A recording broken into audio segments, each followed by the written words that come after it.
अस्सलाम वालेकुम। अपने पिछले लेक्चर्स में हमने माइक्रोसिटिक एनीमियाज पढ़े थे। 2 लेक्चर्स में हमने कवर किया था वो टॉपिक। आज हम मैक्रोसिटिक एनीमियाज स्टार्ट कर रहे हैं। अब मैक्रोसिटिक एनीमिया वर्ड जो है, वो नाम जो है वो खुद ही सेल्फ एक्सप्लेनेटरी है। मैक्रोसिटिक का मतलब है मैक्रोसाइट्स। ऑब्वियसली सेल्स जो हैं वो अपने नॉर्मल साइज से ज़्यादा हो जाएंगे जितने भी मैक्रोसिटिक एनीमियाज होते हैं। तो MCV आपने देखना है, आपको मोर देन 100 इंक्रीज़ मिलेगा। HP बाकी पिक्चर एनीमिया की आपको वैसे ही मिलेगी। HP कम होगा, less than 12 in female, less than 13.5 in male. Haematocrit भी कम हो जाएगा, less than 36% in female and less than 41% in male. RBC count भी कम हो जाएगा। ठीक है,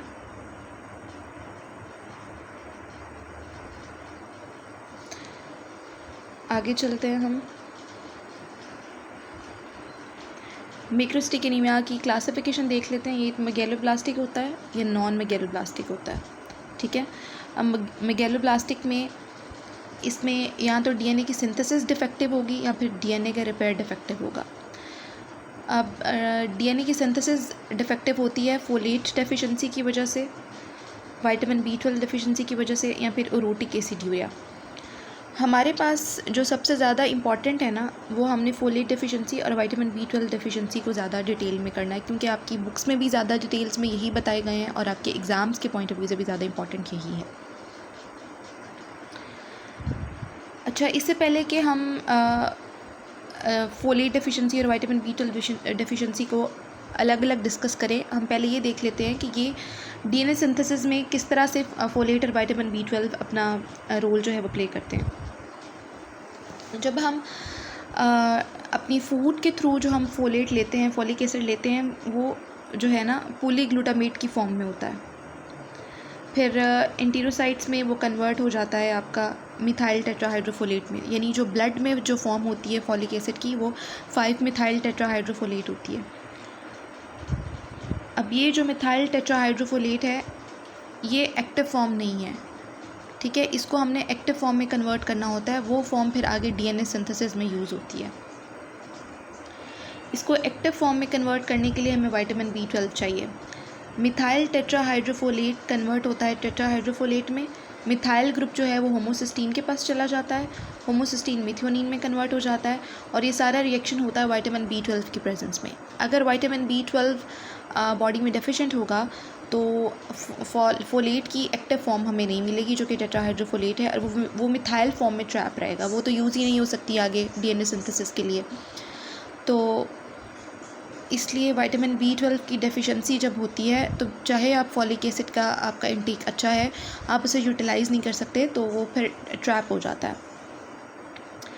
खैर, टेट्राहाइड्रोफोलेट के बाद जब ये एक्टिव फॉर्म में हम आ गए हैं, टेट्राहाइड्रोफोलेट की एक्टिव फॉर्म फॉलिक एसिड जब अपनी एक्टिव फॉर्म में कन्वर्ट हो गया है, जो कि टेट्राहाइड्रोफोलेट है, तो आगे ये कन्वर्ट होता है 5,10 मिथाइलिन टेट्राहाइड्रोफोलेट।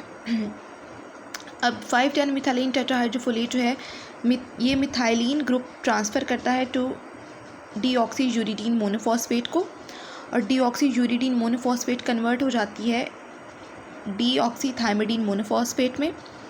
ये रिएक्शन जो है थाइमिडाइलेट सिंथेज एंजाइम की प्रेजेंस में होता है।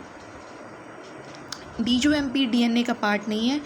DTMP आगे DNA पॉलीमरेज से फर्दर जो है रिएक्शंस होते हैं, और फिर इससे DNA जो है वो बनता है। ठीक है, और जब मिथाइलिन ग्रुप तो हमने चला गया DGMP के पास, बाकी जो रह गया था वो कन्वर्ट हो जाता है डाईहाइड्रोफोलेट में, और ये रिएक्शन होता है डाईहाइड्रोफोलेट रिडक्टेज की प्रेजेंस में एंजाइम। ठीक है, ये एंजाइम्स मैं आपको इसलिए बता रही हूँ कि कुछ जो हैं ये क्या हो गया, हाँ, ये मैं आपको इसलिए बता रही हूँ कि आगे जो है मैं आपको बताऊँगी कुछ एंटी मेटाबॉलिक ड्रग्स हैं जो इन एंजाइम्स को अटैक करती हैं, और वो ड्रग्स लेने की वजह से भी पेशेंट में मेगैलोब्लास्टिक एनीमिया हो जाता है। वो ड्रग्स कौन कौन सी होती हैं वो हम देख लेते हैं।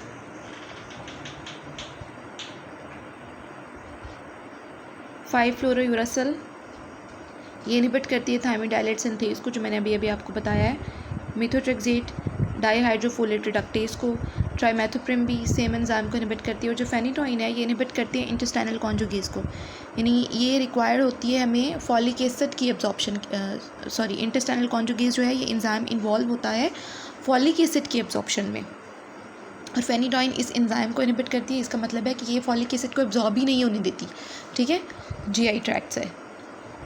तो ये ड्रग्स जो हैं इन एंजाइम्स को टारगेट करती हैं, और ये सारा प्रोसेस जो है वो डिस्टर्प्ट हो जाता है, डीएनए सिंथेसिस आपकी डिस्टर्प्ट हो जाती है, और वही मेगालोब्लास्टिक एनीमिया वाली पिक्चर आती है आपके पास, जो अगर फॉलिक एसिड डेफिशिएंट हो या विटामिन बी डेफिशिएंट हो तो हमें मिलती है। इन ड्रग्स को लेने से भी पेशेंट में मेगालोब्लास्टिक एनीमिया की पिक्चर मिलेगी आपको। अच्छा, और हम क्या देख रहे थे? हाँ, ये मैं आपको बता रही थी, 5-मिथाइल टेट्राहाइड्रोफोलेट जो है टेट्राहाइड्रोफोलेट में जाता है, और होमोसिस्टीन मिथोनिन में कन्वर्ट हो जाती है, और विटामिन B12 हमें रिक्वायर्ड होता है। इसमें एंजाइम कौन सा होता है? मिथोनिन सिंथेज। बाकी 3 मैंने आपको बता दी हैं। विटामिन B12 आपने देखा ये डायरेक्टली इन्वॉल्व नहीं है डीएनए सिंथेसिस में। विटामिन B12 हमें सिर्फ चाहिए होता है फॉलिक एसिड को उसकी एक्टिव फॉर्म में कन्वर्ट करने के लिए, ठीक है, तो ये डायरेक्टली इन्वॉल्व नहीं होता। और जो फॉलिक एसिड है वो तो आपने देख लिया है कि वो मिथिलीन ग्रुप जो है वो डोनेट करता है टू DUMP, जो आगे कन्वर्ट होगी DTMP में, जिसने डीएनए सिंथेसिस में DTMP जो है वो इन्वॉल्व होती है। DUMP डीएनए का पार्ट नहीं होती। अगर फोलेट नहीं होगा तो DTMP नहीं बनेगी और डीएनए की सिंथेसिस जो है वो डिफेक्टिव हो जाएगी, ठीक है। आगे चलते हैं। चलिए अब हम अपना जो है वो मेन टॉपिक स्टार्ट करते हैं, विटामिन B12 डेफिशिएंसी एनीमिया। इससे पहले मैंने सोचा कि आपको एक ओवरव्यू दे दूं कि फॉलिक एसिड और विटामिन B12 डीएनए सिंथेसिस में इन्वॉल्व किस तरह होते हैं, ताकि आपको ये पता हो कि जब इनकी डेफिशिएंसी होगी तो डीएनए की सिंथेसिस फिर डिफेक्टिव कैसे हो जाएगी। अब अपना मेन टॉपिक स्टार्ट करते हैं। Vitamin B12 is present only in foods of animal origin. Plant source इसका नहीं है, ये एनिमल फूड्स में होता है। Total body stores sufficient for 2 to 3 years। Vitamin B12 जो है ये बाइंड करता है स्लाइवरी प्रोटीन्स के साथ, जिसको हम R बाइंडर्स कहते हैं, ठीक है। अब R बाइंडर्स जो हैं are broken down in the duodenum by the presence of pancreatic enzymes, ठीक है। तो ऑब्वियसली अगर पैनक्रियाटिक इनसफिशेंसी होगी, पैनक्रियाटिक एंजाइम्स नहीं होंगे, तो तब भी विटामिन B12 की एब्जॉर्प्शन इफेक्ट होगी। The release B12 then binds with intrinsic factor. अब B12 जो R बाइंडर्स के साथ, जो कि स्लाइवरी प्रोटीन्स है उनके साथ बाइंड था, वहाँ से जब ब्रेक डाउन हुआ तो इंट्रिंसिक फैक्टर के साथ बाइंड करता है। अब इंट्रिंसिक फैक्टर आप सबको पता है कि it is produced by gastric parietal sales, और ऑब्वियसली अगर गैस्ट्रिक पैराइटल सेल्स डैमेज होंगे, आपका इंट्रिंसिक फैक्टर प्रोड्यूस नहीं होगा, तो भी विटामिन B12 की एब्जॉर्प्शन जो है वो इफेक्ट होगी। अब विटामिन B12 और इंट्रिंसिक फैक्टर कॉम्प्लेक्स जो है ये रीअब्जॉर्ब होता है टर्मिनल आइलियम में। अब अगर कोई ऐसी कंडीशन है, कोई ऐसी डिज़ीज़ है पर्सन को जिसमें उसकी आइलियम डैमेज होती है, जैसे कि क्रॉन डिजीज़ वगैरह, तो उसमें फिर विटामिन B12 की डेफिशिएंसी होगी, क्योंकि वो एब्जॉर्ब नहीं होगा। Vitamin B12 binds to transcobalamin 2 and is secreted into plasma, ठीक है। अब आपने कॉजेज़ देखने हैं कि कौन से कॉजेज़ हैं जिसमें हमें विटामिन B12 की डेफिशिएंसी हो जाती है। एक तो डिक्रीज इन टेक, कि आप अपनी डाइट में विटामिन B12 की एडिक्वेट अमाउंट नहीं ले रहे, मैल न्यूट्रिशन, एल्डरली अल्कोहलिज्म, जो अल्कोहलिक पेशेंट्स होते हैं, जो अल्कोहलिक लोग होते हैं उनमें भी विटामिन B12 डेफिशिएंट हो जाता है। उसकी क्या रीज़न है ये मैं आपको दिखाती हूँ। हम थोड़ा सा डिटेल में पढ़ेंगे। मुझे नहीं लगता कि आपने आज से पहले हर कॉज को इस तरह जाके पढ़ा होगा, लेकिन इस तरह पढ़ने का फ़ायदा ये होता है कि आप पहली दफ़ा जब पढ़ते हैं तो आप 1 घंटा 2 घंटा लगा लेते हैं एक टॉपिक को, लेकिन वो रीज़निंग आपके माइंड में ना फिर स्टोर हो जाती है। फिर आपको बार बार इतना खोल के टॉपिक पढ़ने की ज़रूरत नहीं रहती और आपको क्रैम करने की भी ज़रूरत नहीं रहती, आपको चीज़ें लॉजिकली याद रहती हैं।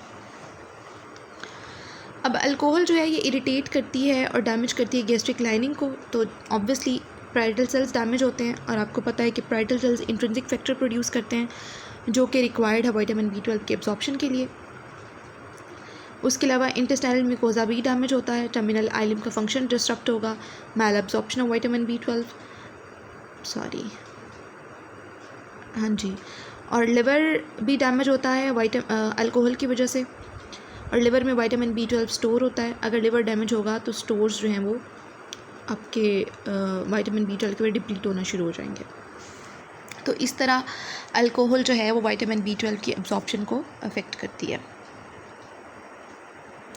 सही है, प्योर वीगन डाइट, जो वेजिटेरियन लोग होते हैं वो मीट लेते ही नहीं है, जबकि आपका विटामिन B12 है वो एनिमल ओरिजिन की जो फूड है, जैसे डेयरी प्रोडक्ट्स हैं या मीट है, उनमें होता है। उसके अलावा मैल एब्जॉर्प्शन है, डिक्रीज़ इंट्रिंसिक फैक्टर, ये हमने डिस्कस कर लिया है। अब decrease intrinsic factor pernicious anaemia जो उसमें भी हो जाता है। पर्नीशियस एनीमिया क्या है आपका? एक ऑटो इम्यून डिजीज़ है। ये टाइप 2 हाइपर सेंसिटिविटी रिएक्शन है। इसमें आपका गैस्ट्रिक पैराइटल सेल्स डैमेज होते हैं, जिसमें की वजह से इंट्रिंसिक फैक्टर नहीं बनता और HCl भी नहीं बनता। HCl और इंट्रिंसिक फैक्टर दोनों ही चाहिए होते हैं हमें विटामिन B12 के एब्जॉर्प्शन के लिए। इसमें एंटीबॉडीज़ बनती हैं। टाइप 1 एंटीबॉडी बनती है अगेंस्ट इंट्रिंसिक फैक्टर ही डैमेज होना शुरू हो जाता है। टाइप 2 बनती है आपकी जो ब्लॉक करती है binding of intrinsic factor and vitamin B12 to ileal receptors, या फिर टाइप 3 जो है वो गैस्ट्रिक पैराइटल सेल्स को डैमेज करती है। ठीक है, और decreased gastric acid, it can not activate pepsinogen to pepsin. अब जो गैस्ट्रिक एसिड है HCl प्लस पेप्सिन, ये क्या करते हैं कि विटामिन B12 को सेपरेट कराते हैं फूड प्रोटीन्स से। विटामिन B12 जो है वो जो हम फूड लेते हैं उसमें जो प्रोटीन होती है उसके साथ बाइंड होता है, तो उसको एब्जॉर्प्शन के लिए उन प्रोटीन्स से सेपरेट करना होता है, और वो गैस्ट्रिक एसिड प्लस पेप्सिन जो है वो कराते हैं। अगर HCl आपका नहीं होगा और ऑब्वियसली फिर पेप्सिनोजन पे पेप्सिन में कन्वर्ट नहीं होगा, तो फिर विटामिन B12 आप फूड से एक्सट्रैक्ट नहीं कर सकते, तो फिर एब्जॉर्प्शन अफेक्ट होती है। पेनक्रियाटिक इंसफिशिएंसी आपको मैंने पहले ही बता दी है, ऊपर हमने डिस्कस कर लिया है कि ये जब विटामिन B12 स्लाइवरी प्रोटीन्स के साथ बाइंड होता है तो उनको क्लीव करने के लिए पेनक्रियाटिक एंजाइम्स चाहिए होते हैं। ठीक है, क्रॉन्स डिजीज़ में टर्मिनल आइलियम आपकी इफेक्ट होती है। बैक्टीरियल ओवरग्रोथ में बैक्टीरिया यूज़ करता है विटामिन B12 को। फिश टेपवर्म में भी यही होता है कि ये जो है होस्ट के साथ compete करना शुरू कर देता है, यानी ह्यूमन के साथ, और विटामिन B12 को खुद एब्जॉर्ब करना, यूटिलाइज़ करना शुरू कर देता है, और पेशेंट जो है वो डेफिशिएंट हो जाता है। आपने थोड़ा सा डिटेल में इसको पढ़ लेना है, इंशाल्लाह आपको ये हमेशा हमेशा याद रहेगा। आपको बार बार इसको क्रैम करने की ज़रूरत नहीं पड़ेगी। अगर PDF भी आपको चाहिए हो आप कमेंट कर सकते हैं, आपको PDF मिल जाएगा। खैर, क्लिनिकल फीचर्स में चलते हैं जी। फटीग होगी, पेशेंट को वीकनेस होगी, पैलर होगा, जॉन्डिस होगा, क्योंकि RBCs आपकी जो हैं वो बहुत फ्रेजाइल होते हैं, तो उनका जो लाइफ स्पैन है वो कम हो जाता है, वो हिमोलाइज होना शुरू हो जाते हैं, बिलिरुबिन इंक्रीज़ हो जाती है, तो जॉन्डिस हो जाता है पेशेंट को। ग्लोसाइटिस और एंगुलर चिलोसिस। ग्लोसाइटिस में क्या होता है? बीफी रेड सोर टंग और बर्निंग सेंसेशन आपको फील होती है टंग पे। और एंगुलर चिलोसिस क्या है? ये फिशरिंग है एट एंगल्स ऑफ माउथ। और न्यूरोलॉजिकल फाइंडिंग्स। अब ग्लोसाइटिस और एंगुलर चिलोसिस क्यों होती है ये भी देख लेते हैं। ये आपने शायद सिम्टम्स को भी कभी इतनी डिटेल में ना पढ़ा हो, आपको नहीं पता होगा कि ऐसा क्यों होता है, विटामिन B12 का इससे क्या ताल्लुक़ है, तो आज हम देख लेते हैं। इसकी थोड़ी सी पैथोजेनेसिस हम देखेंगे। विटामिन B12 की अगर डिफिशिएंसी है तो ऑब्वियसली इम्पेयर्ड DNA सिंथेसिस। अब DNA सिंथेसिस अगर इम्पेयर्ड है, इसका मतलब है कि सेल्स की डिवीज़न जो है ना वो स्लो हो गई है। DNA सही नहीं बन रहा, और फिर सेल ने अब डिवाइड नहीं करना अपने टाइम पे। जिस तरह वो पहले उसकी माइटोसिस और डिवीज़न हो रही थी, अब उस तरह नहीं होगी, डिवीज़न स्लो हो जाती है। Cell mitosis, cell proliferation decrease हो जाती है। लेकिन जो सेल लॉस है या सेल शेडिंग है आपकी ओरल म्यूकोजा में, वो तो अपनी नॉर्मली हो रही है, लेकिन सेल प्रोलिफरेशन कम हो गई, यानी कि सेल रिप्लेसमेंट कम हो गई है, जिसकी वजह से एपिथेलियम जो है वो थिन हो जाती है आपकी म्यूकोजा की। और एपिथेलियल एट्रोफी हो जाती है, एट्रोफी ऑफ लिंगुअल पैपिला, और उसकी वजह से फिर स्मूथ रेड बीफी टंग हो जाती है और इसी को हम ग्लोसाइटिस कहते हैं। ठीक है, एंगुलर चिलोसिस में भी यही होता है, एपिथेलियल थिनिंग हो जाती है और पुअर रीजनरेशन। एपिथेलियल एट्रोफी हो रही है, सेल लॉस ज़्यादा हो रहा है लेकिन सेल्स रिप्लेस नहीं हो रहे, और उसकी वजह से फिशिंग और क्रैकिंग हो जाती है आपकी एट एंगल्स ऑफ माउथ, इसको आप एंगुलर चिलोसिस कहते हैं। अब हम न्यूरोलॉजिकल फाइंडिंग्स की बात करते हैं। अब हम थोड़ा सा जल्दी जल्दी पढ़ेंगे और अब आपको आवाज़ भी ना ज़रा क्लियर आएगी। न्यूरोलॉजिकल फाइंडिंग्स की बात करते हैं। अच्छा, न्यूरोलॉजिकल फाइंडिंग्स हमें विटामिन B12 की डिफिशिएंसी में क्यों मिलती हैं? उसकी रीज़न ये है कि जो विटामिन B12 है, it is crucial for myelin sheath synthesis. Vitamin B12 जैसे कि हमने पहले बताया है, it converts homocysteine to methionine. Methionine आगे से बनाती है S adenosyl methionine, which is required for methylation of myelin sheath. तो अगर मिथ्योनिन नहीं होगी एस एडिनोसाइल मिथ्योनिन नहीं होगी तो माइलिन शीथ की सिंथेसिस आपकी इम्पेयर हो जाएगी। इसके अलावा विटामिन B12 जो है, it is a cofactor for conversion of methylmalonyl coenzyme to succinyl coenzyme. अगर विटामिन B12 नहीं होता तो मिथाइल मेलोनाइल कोएंजाइम जो है ये एक्यूमुलेट हो जाता है, कन्वर्ट हो जाता है मिथाइल मेलानिक एसिड में, और फिर मिथाइल मेलानिक एसिड जो है ये इनकॉर्पोरेट हो जाता है माइलिन शीथ में, जो कि इसको नहीं होना चाहिए। ये एक एबनॉर्मल फैटी एसिड है जिससे आपकी माइलिन शीथ डिफेक्टिव हो जाती है। This leads to demyelination of neurons specially in the spinal cord, जिसकी वजह से हमारे पास subacute combined degeneration of spinal cord वाली कंडीशन आ जाती है। ठीक है, इस सारे प्रोसेस की वजह से जो जिसमें माइलिन शीथ की डेवलपमेंट में विटामिन B12 इन्वॉल्व है, ये प्रोसेस हमारे पास नहीं होता जब विटामिन B12 की डेफिशिएंसी हो जाती है, जिसकी वजह से माइलिन शीथ आपकी ख़राब हो जाती है, न्यूरॉन्स डैमेज हो जाते हैं, जिसकी वजह से आपके पास न्यूरोलॉजिकल फाइंडिंग्स आती हैं विटामिन B12 की डेफिशिएंसी में। ठीक है, चलें अब हम पढ़े थे subacute combined degeneration of spinal cord. अब हम इसके नाम को थोड़ा सा एक्सप्लेन कर लेते हैं, बच्चों को ये भी थोड़ा मुश्किल लगता है। सब एक्यूट कंबाइंड डीजनरेशन। सब एक्यूट का मतलब होता है process develops gradually over weeks two months. Combined का मतलब है अफेक्ट्स मोर देन वन ट्रैक्ट, यानी कि जो इसमें ट्रैक्ट्स इन्वॉल्व होते हैं, जिनके न्यूरोनल ट्रैक्ट जो डैमेज होते हैं वो मोर देन वन होते हैं, यानी स्पाइनोसेरिबल कॉर्टिकोस्पाइनल ट्रैक्ट इन्वॉल्व होता है या फिर डोर्सल कॉलम इन्वॉल्व हो जाता है। इन दोनों ट्रैक्ट्स के न्यूरॉन्स डैमेज होते हैं। More than one tracts are involve, एक स्पाइनोसेरिबल ट्रैक्ट है वो भी इन्वॉल्व होता है, इसलिए इसको कंबाइन कह रहे हैं। डीजनरेशन का मतलब है demyelination and damage of neurons. ठीक है, अब subacute combined degeneration of spinal cord में होता क्या क्या है हमारे पास। पेरिफेरल न्यूरोपैथी देखने को मिलेगी। ठीक है, पेरिफेरल, अब ये सारे हम पेरिफेरल न्यूरोपैथी और ये dorsal column cortico spinal tract, इसको हम आगे थोड़ी थोड़ी डिटेल में देखेंगे ताकि आपको समझ आ जाए। बहुत इंपॉर्टेंट टॉपिक है, समझने वाला। इसका आपने कॉन्सेप्ट क्लियर करना है, रट्टा मारने से ही आपको भूल जाएगा। फिर हफ्ते बाद, महीने में जब भी आपका कोई टेस्ट होगा या कुछ भी, तो आपको ये दोबारा पढ़ना पड़ेगा। लेकिन अगर आप अभी से इसको कॉन्सेप्ट के साथ पढ़ लेंगे तो ये लॉजिकली चीज़ें आपके माइंड में रिटेन रहेंगी, आपको बार बार पढ़ने की ज़रूरत नहीं पड़ेगी। पहली दफ़ा पढ़ के अगर घंटा डेढ़ दो आप लगा लेते हैं तो उसके बाद आपको 5-7 मिनट में ये चीज़ें रिवाइज हो जाती हैं। ओके, पेरिफेरल न्यूरोपैथी है सिमेट्रिकल पोस्टीरियर या फिर dorsal column loss, right left दोनों साइड का डोर्सल कॉलम ख़राब होता है। Symmetrical cortico spinal tract loss, जिसकी वजह से स्पास्टिक पैरालिसिस, डिमेंशिया और क्लासिकल ट्राइएड क्या आती है, extensive planters, absent knee jerk and absent ankle jerk. अब ये देखते हैं आगे, इसको हम एक्सप्लेन करते हैं। ठीक है,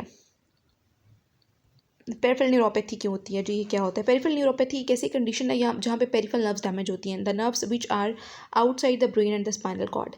lack of B12 results in accumulation of methyl malonic acid, it leads to impaired myelin synthesis, ये बात हमने पहले कर ली है। Neurons become demyelinated and nerve connection slows, neuropathy develops। ठीक है, जब आपकी पेरिफेरल नर्व्स डैमेज हो जाती हैं तो फिर अब आपकी जो सेंसेशंस हैं वो स्पाइनल कॉर्ड तक नहीं पहुंचेंगी।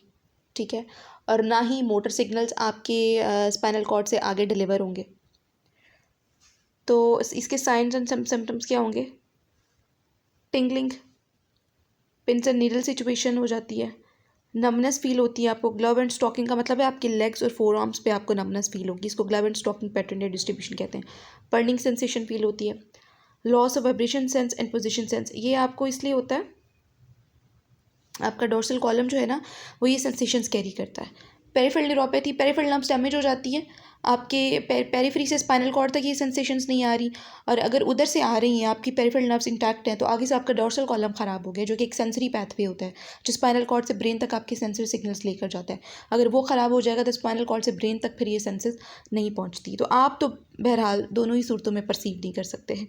तो इसमें अनस्टडी गेट हो जाती है। अनस्टडी गेट इसी वजह से हो जाती है क्योंकि पोजीशन सेंस लॉस हो जाती है, ठीक है, position sense of your body parts and joints.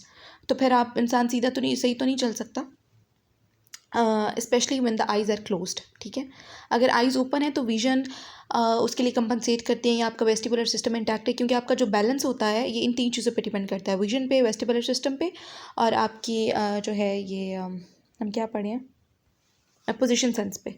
अगर आइज़ क्लोज होंगी तो विजन की कंपनसेशन भी ख़त्म हो जाती है, तो फिर पेशेंट जो है falls towards side, patient can not walk straight with eyes closed. This is called positive rhombic sign. इसके अलावा क्या होता है, आपके मेमोरी और मूड चेंजेस आते हैं। वो क्यों आते हैं? क्योंकि आपका होमोसिस्टीन मिथोनिन में कन्वर्ट नहीं हो रहा, होमोसिस्टीन का लेवल जो है वो ज़्यादा हो जाता है ब्रेन में। वही बात है, न्यूरॉन्स डैमेज होते हैं और नर्व सिग्नलिंग आपकी स्लो हो जाती है, कॉग्निटिव प्रोसेस आपका इफेक्ट होता है, थिंकिंग और मेमोरी, और रिवर्सिबल डिमेंशिया हो जाता है पेशेंट को। वीकनेस ऑफ मसल्स हो जाती है, ठीक है। अगर पेरिफेरल नर्व्स डैमेज है तो स्पाइनल कॉर्ड से मसल्स तक आपके सिग्नल्स डिलीवर नहीं होंगे। अगर कॉर्टिको स्पाइनल ट्रैक्ट की बात करें, वो डैमेज है तो फिर मोटर सिग्नल्स आपके ब्रेन से स्पाइनल कॉर्ड तक नहीं आते, स्पाइनल कॉर्ड से फिर आगे मसल्स तक नहीं जाते। खैर, पेरिफेरल न्यूरोपैथी की आपको समझ आ गई होगी। आगे हम ट्रैक्ट्स को भी अलग अलग डिस्कस कर लेते हैं। सब एक्यूट कम्बाइंड रीजनरेशन, ये मैंने आपको एक्सप्लेन कर दिया, ठीक है जी। पोस्टीरियर कॉलम जो है ये आपका एक सेंसरी पैथवे है which carries a sensory information from spinal cord to your brain. अब वो सेंसरी इन्फॉर्मेशन कौन कौन सी होती है? ये होती है वाइब्रेशन सेंस, प्रोप्रियोसेप्शन और फाइन टच। ये मैंने आपको एक्सप्लेन कर दी है। क्लिनिकल कॉन्सिक्वेंसेस फिर क्या होते हैं? Sensory ataxia. सेंसरी एटेक्सिया का मतलब यही होता है कि unsteady gait when the eyes of the patients are closed, ठीक है। पॉजिटिव रॉम्बिक साइन भी मैंने आपको बता दिया ये क्या होता है। ये क्लिनिकल टेस्ट है जो कि आप यूज़ करते हो पोस्टीरियर कॉलम, डोर्सल कॉलम के फंक्शन को असेस करने के लिए, ठीक है। डिफ़िकल्टी वॉकिंग इन डार्क, वो भी मैंने आपको बता दिया कि जब अंधेरा होगा, आंखें बंद होंगी, विजन की कंपनसेशन ख़त्म हो जाएगी, और जो आपका डोर्सल कॉलम का जो डैमेज है वो ज़्यादा प्रोमिनेंट हो जाएगा, जिसकी वजह से पेशेंट जो है वो सीधा एक लाइन में नहीं चल सकता। ओके, ये टेस्ट आपने करना कैसे होता है?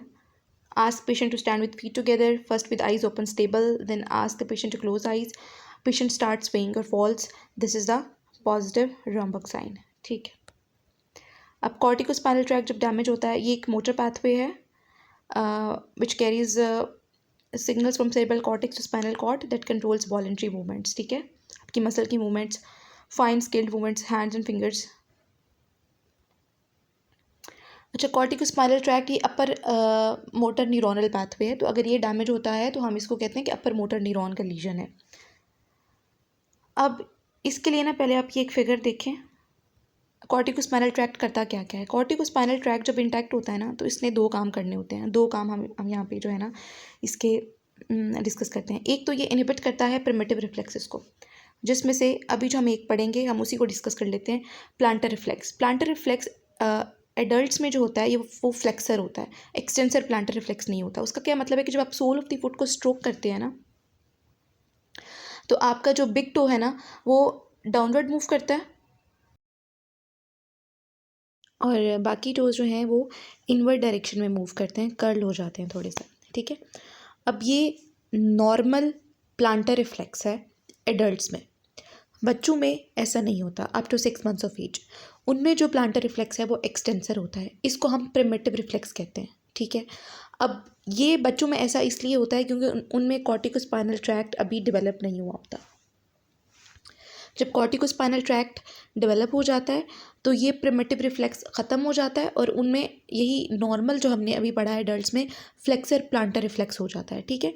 अगर कॉर्टिकोस्पाइनल ट्रैक्ट डैमेज होगा, जैसे कि विटामिन B12 डेफिशिएंसी में डैमेज हो रहा है, तो रिलीज ऑफ प्रिमिटिव रिफ्लेक्स हो जाता है, यानी कि एडल्ट्स में भी फिर प्लांटर रिफ्लेक्स एक्सटेंसर हो जाता है। इसको हम बेबिंस्की साइन कहते हैं, और ये पॉजिटिव होता है अपर मोटर न्यूरॉन लीजन में।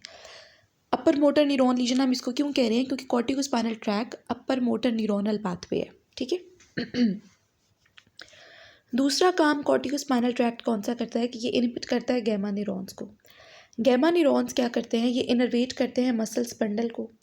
मसल स्पंडल क्या होता है कि ये एक सेंसरी रिसेप्टर होता है स्केलेटल मसल्स के अंदर ना, ठीक है, और ये सेंस करता है any change in the length of the skeletal muscle, ठीक है। Change in the muscle length is sensed and signal is sent to the spinal cord. Alpha motor neurons innervate the same skeletal muscle and muscle contracted, ठीक है। अब gamma neurons को corticospinal tract inhibit करता है ताकि ये over activate ना हो जाए और ओवरली इनर्वेट ना करे मसल स्पंडल को। अगर कॉर्टिकोस्पाइनल ट्रैक्ट डैमेज होगा तो मसल स्पंडल ओवरली सेंसिटिव हो जाता है, क्योंकि गैमा न्यूरॉन्स जो हैं उसको बहुत ज़्यादा इनर्वेट करते हैं, बहुत ज़्यादा एक्टिवेट कर देते हैं मसल स्पंडल को। फिर मसल्स टॉट हो जाते हैं, ठीक है, क्योंकि ऑब्वियसली अगर गैमा न्यूरॉन्स ओवर एक्टिवेट हो गए हैं, मसल स्पंडल ओवर सेंसिटिव हो गया है, तो अल्फा मोटर न्यूरॉन्स भी फिर ओवरली इनर्वेट करते हैं स्केलेटल मसल को, और कॉन्ट्रैक्शन जो है या स्टेट ऑफ स्ट्रेच में रहता है फिर आपका मसल, तो स्पास्टिसिटी इंक्रीज हो जाती है। स्पास्टिसिटी वाला कॉन्सेप्ट आपको क्लियर हो गया। दूसरी बात थी हाइपर रिफ्लेक्सिया क्यों होता है। तो मसल्स टॉट हो जाते हैं, ठीक है, ये तो बात हो गई। मसल स्पंडल जैसे मैंने आपको बताया कि ओवरली सेंसिटिव हो जाता है, तो ये यहाँ पे देख लेते हैं। जब आप टेंडन को टैप करते हैं, ठीक है, तो मसल स्पंडल ऑब्वियसली एक्टिवेट होगा, वो इस चेंज को सेंस करेगा और it will be sent to the spinal cord. वहाँ से अल्फा मोटर न्यूरॉन्स आएंगे, कॉन्ट्रैक्शन होगी सेम मसल की। अब this reflex becomes sharp when muscle spindle is overly activated, so hyperreflexia, ठीक है, वही बात है, वही रीज़न है सारी। ओके, रिफ्लेक्सेस इसमें ब्रिस्क हो जाएंगे। लेकिन आपको याद होगा कि पीछे हमने पढ़ा था बिल्कुल स्टार्ट में, जब हमने न्यूरोलॉजिकल फाइंडिंग्स पढ़ना स्टार्ट की थी, तो आपने एक ट्राइएड पढ़ा था यहाँ पे, extensor plantars, upper motor neuron sign. ये मेरे ख्याल से मैंने बहुत डिटेल में आपको बता दी, दोबारा बताने की ज़रूरत नहीं है। और एब्सेंट नी जर्क और एब्सेंट एंकल जर्क। हालांकि अभी जो हम पढ़ रहे हैं, हम ये पढ़े हैं कि उसमें जो ये रिफ्लेक्सेस हैं ये ब्रिस्क हो जाते हैं, हाइपर रिफ्लेक्सिया हो जाता है। तो फिर हाइपर रिफ्लेक्सिया होने की बजाय एब्सेंट नी जर्क और एब्सेंट एंकल जर्क क्यों हो रहा है? इसका ताल्लुक पेरिफेरल न्यूरोपैथी से है, ठीक है। ये भी मैंने आपको बता दिया है कि पेरिफेरल न्यूरोपैथी क्या होती है। ये भी मैंने इसकी स्लाइड बनाई है, मैं आपको दिखाती हूँ। सॉरी, हाँ जी, वो स्लाइड कहाँ गई है? ठीक है, ये आप देखें, प्लांटर फ्लेक्स ये सुपरफिशियल रिफ्लेक्स होता है, ठीक है। It is controlled by corticospinal tract, so it is not absent. While ankle and knee reflexes are absent. ये एब्सेंट क्यों हो जाते हैं? Because they are controlled by lower motor neuron plus peripheral nerve. Due to peripheral neuropathy these become absent because peripheral nerves get damaged, ठीक है।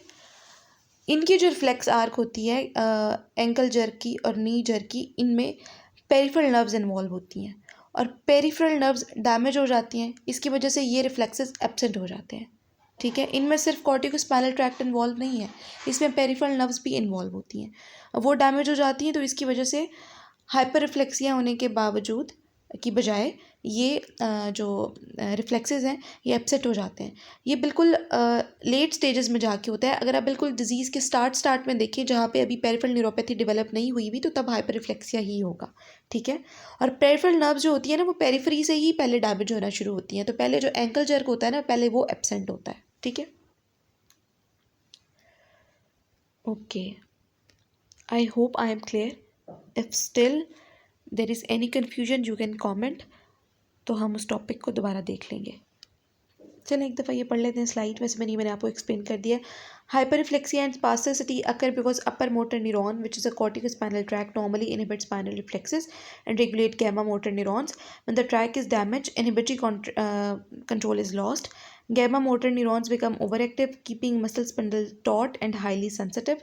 Muscle spindle is sensory receptor inside the skeletal muscles. It detects muscle stretch and rate of stretch. This change is sent to spinal cord. Alpha motor neurons are activated and stretch is resisted to maintain the muscle length.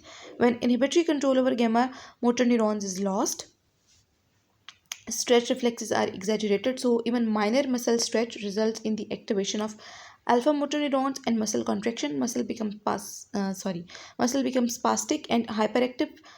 Deep tendon reflexes hyperreflexia. ठीक है, deep tendon reflexes कौन से होते हैं? नी jerk, ankle jerk, आपके bicep tricep ये वाले. लेकिन नी जर्क और एंकल जर्क मैंने आपको बताया कि एब्सेंट हो जाते हैं बिकॉज हालांकि मुझे पता नहीं क्या हो गया, शायद ये लेक्चर कुछ ज़्यादा ही लंबा हो गया, तो ठीक है, ये एब्सेंट हो जाते हैं बजाय हाइपररिफ्लेक्सिया के. उसकी रीज़न क्या होती है? Peripheral neuropathy. ठीक है, मैं बार बार इसलिए रिपीट करती हूँ ताकि आपको ये चीज़ें याद हो जाए. ओके, फाइनली हम डायग्नोसिस पे आ गए हैं, लैब फाइंडिंग्स पे. सीरम B12 अगर आप कराएंगे तो वो तो डिक्रीज़ होगा. होमोसिस्टीन का लेवल ज़्यादा हो जाता है. ये मेरे ख्याल से अब इसको बताने की ज़रूरत नहीं है, इसको हमने बहुत डिटेल में पढ़ लिया है कि होमोसिस्टीन ने मिथियोनिन में कन्वर्ट होना होता है in the presence of vitamin B12. अगर विटामिन B12 नहीं होगा, ये रिएक्शन नहीं होगा, होमोसिस्टीन इंक्रीज़ हो जाएगा. इंक्रीज्ड मिथाइल मेलानिक एसिड, इसको भी हमने बहुत डिटेल में स्टडी कर लिया कि जो मिथाइल मेलोनाइल कोएंजाइम ए है उसने कन्वर्ट होना होता है सक्सिनाइल कोएंजाइम ए में विटामिन B12 के प्रेजेंट में. अगर विटामिन B12 नहीं होगा तो मिथाइल मेलोनाइल कोएंजाइम जो है वो मिथाइल मेलानिक एसिड में कन्वर्ट हो जाता है. ये एक्यूमुलेट हो जाता है और फिर ये यूरिन में एक्सक्रीट होता है और ये मोस्ट सेंसिटिव टेस्ट है. ठीक है, रेटिक काउंट डिक्रीज़ हो जाएगा और increased LDH and increased indirect bilirubin levels because of the haemolysis. ठीक है, हिमोलिसिस लाइफ स्पैन जो है RBCs का वो कम हो जाता है, उनकी हिमोलिसिस ज़्यादा हो जाती है, तो इसकी वजह से LDH और इंडायरेक्ट बिलीरुबिन लेवल्स इंक्रीज़ हो जाएंगे. ठीक है, बाकी तो मेगैलोब्लास्टिक एरिथ्रोपोइसिस होती है. लार्ज फ्रेजाइल RBCs होते हैं. लार्ज फ्रेजाइल RBCs वैसे क्यों होते हैं? RBCs का साइज़ इंक्रीज़ क्यों हो जाता है? ये नॉर्मल साइज़ के क्यों नहीं होते? उसकी वजह ये होती है, ये मैंने आगे ना जी ये अब देखिए कि फोलेट और ये फोलिक एसिड में भी होगा, विटामिन B12 में, दोनों की डेफिशिएंसी में यही वाला होगा. आपको मेगैलोब्लास्टिक एनीमिया मिलता है, यानी कि सेल्स का साइज़ इंक्रीज़ हो जाता है. क्यों? अब जब इन दोनों की डेफिशिएंसी होगी तो DNA की सिंथेसिस इम्पेयर हो जाती है.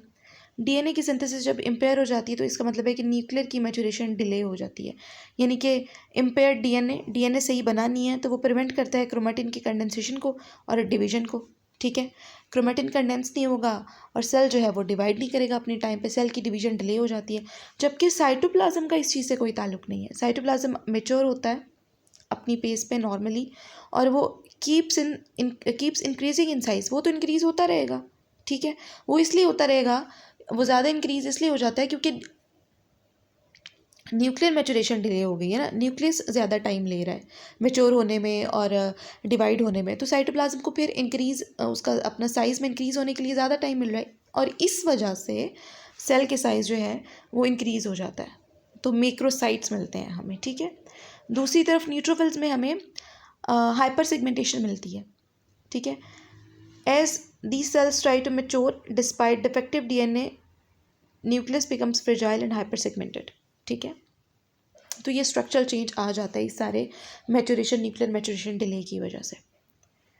ओके, बाकी तो हिमोलिसिस होती है तो उसकी वजह से LDH इंडायरेक्ट बिलीरुबिन वगैरह इंक्रीज़ हो जाते हैं, रेटिक काउंट कम होता है. पेरिफेरल्स में अगर हम कराएंगे दोनों में विटामिन B12 फोलेट डेफिशिएंसी दोनों में यही होगा. फोलिक एसिड डेफिशिएंसी की वजह से जो एनीमिया होता है उसको हम वैसे इसके बाद स्टडी करेंगे, लेकिन ये फाइंडिंग्स इसमें उसमें भी और इसमें भी सेम ही होती हैं.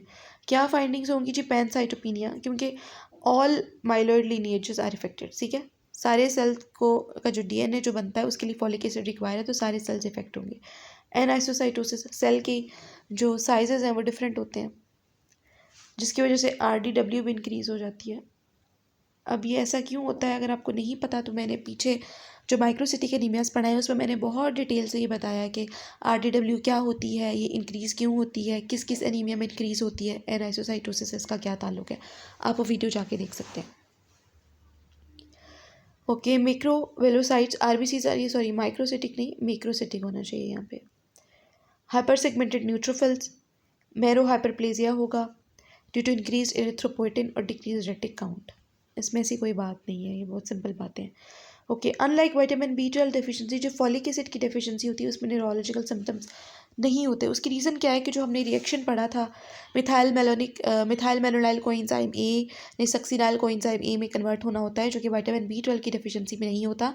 ये सारा रिएक्शन फॉलिक एसिड की डेफिशिएंसी में इसका ये नॉर्मल होता है, कोई ताल्लुक नहीं। इसकी वजह से न्यूरोलॉजिकल फाइंडिंग्स आपकी जो है ना, आपको फॉलिक एसिड डेफिशिएंसी में नहीं मिलती। If we treat B12 deficiency anemia with folate, then folate can reverse hematological abnormalities but not neurological. अगर आप विटामिन B12 की डेफिशिएंसी में फॉलिक एसिड देते हैं ना, तो एनीमिया किसी हद तक करेक्ट हो जाता है, क्योंकि अगर आप फॉलिक एसिड तो ऑलरेडी बॉडी में है, आप ऊपर से मजीद फॉलिक एसिड के सप्लीमेंट्स दे रहे हैं, तो कुछ ना कुछ जो फॉलिक एसिड है वो फिर डायरेक्टली विटामिन B12 वाले स्टेप को बाईपास करके वो जो है वो अपना जो प्रोसेस है उसको वो कंटिन्यू करता है और DNA सिंथेसिस हो जाती है किसी न किसी तरह। लेकिन जो न्यूरोलॉजिकल फाइंडिंग्स हैं वो तो आएंगी अभी भी, क्योंकि फॉलिक एसिड उनको तो करेक्ट नहीं कर सकता, उनको तो विटामिन B12 ही चाहिए उस रिएक्शन को, मिथाइल मेनोलाइल को एंजाइम को सक्सिनाइल को एंजाइम ए में कन्वर्ट होने के लिए विटामिन B12 ही चाहिए। इस रिएक्शन को फॉलिक एसिड जो है वो कंपनसेट नहीं कर सकता यहाँ पे विटामिन B12 की डेफिशिएंसी को, ठीक है। तो फिर अगर आप विटामिन B12 की डेफिशिएंसी में फॉलिक एसिड देते हैं तो आपकी जो एनीमिया है वो तो करेक्ट हो जाएगा, लेकिन फिर इसके दो नुकसान होंगे। एक तो आपका न्यूरोलॉजिकल फाइंडिंग्स आपकी आएंगी वो करेक्ट नहीं होगी, और दूसरा आपके जो विटामिन B12 के स्टोर्स हैं ना वो ख़त्म होना शुरू हो जाते हैं, जिससे फिर आपकी न्यूरोलॉजिकल फाइंडिंग्स वर्स होना शुरू हो जाती हैं। ओके, नॉर्मल न्यूट्रोफिल्स का स्ट्रक्चर क्या होता है कि इसमें 3 to 5 से ज़्यादा लोब्स नहीं होते, ठीक है। ये वैसे मैंने एक स्लाइड लगाई थी, ये सारी बात मैंने आपको बता दी है कि विटामिन B12 डेफिशिएंसी में फोलेट ट्रैप होता है। So supplementing with folate can correct anaemia because some folate bypasses vitamin B dependent step and enters cell for DNA synthesis. But neurological symptoms cannot be corrected with folate. So with vitamin B12 reserves, with time vitamin B12 reserves diminish, neurological symptoms worse. Okay. In folate deficiency, there are no neurological abnormalities because no accumulation of methylmalonic acid. So methylmalonic coenzyme converts normally to succinyl coenzyme. ये भी मैंने आपको बता दिया। Okay जी, finally हम treatment पे आ गए हैं। 1000 माइक्रोग्राम विटामिन B12 की इंजेक्शन इंट्रामस्कुलरली आप देते हैं 5 डोजेज में 2 to 3 days अपार्ट। उसके बाद आपने मेंटेनेंस थेरेपी देनी होती है 1000 microgram every 3 months for life. Okay, neurological abnormalities reversible होती हैं if treated within 6 months। Sensory neuropathy में take 6 to 12 months to correct. Okay, ये मैंने आपको बहुत डिटेल में बताया है, आपकी ईच एंड एवरी कॉन्सेप्ट आपका मैंने क्लियर किया है। आई होप कि आपको समझ आई होगी। आपको अब इसको रट्टा मारने की कभी ज़रूरत नहीं पड़ेगी, सारे कॉन्सेप्ट्स आपको रिटेन रहेंगे। इवन कि मैंने कॉजेज़ को भी एक्सप्लेन किया है, each and everything. I hope आप बोर नहीं हुए होंगे और आपको ये जो लेक्चर है अच्छा लगा होगा। शायद कुछ लोगों के लिए ये बहुत ज़्यादा ओवरडोज हो गई हो, आई डोंट नो, बट मैंने अपनी तरफ से कोशिश की है कि आपको कॉन्सेप्चुअली मैं ये रिएक्शन आपको सॉरी ये टॉपिक आपको क्लियर कर दूँ। ओके जी, थैंक यू, अल्लाह हाफ़िज़।